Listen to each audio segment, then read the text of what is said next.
And money. Yeah. I'm sure you know I all the was, history. And I just want to, yeah. and I started seeing connections between what the free silver movement did, and then similarities with that with what the Bitcoin movement is. Like it was money for the people, and then there was politicians that ran on a free silver movement, and but at the same time we're talking about very different assets as well. I just wanted to get It's your thoughts, and if yeah. you've ever thought about it.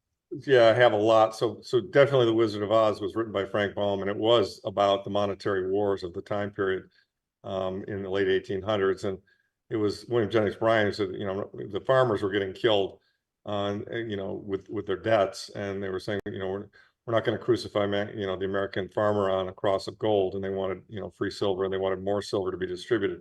It's interesting though; it's a little complicated because they were actually arguing more for inflation rather than the sound money that we're arguing for with gold. I mean, and back at that time period, we were very definitely on a gold standard, which, quote unquote, kept the system honest.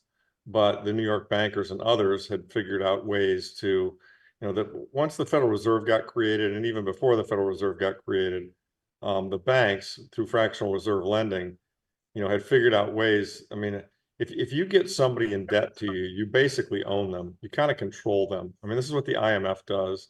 This is what banks do. This, what everybody does.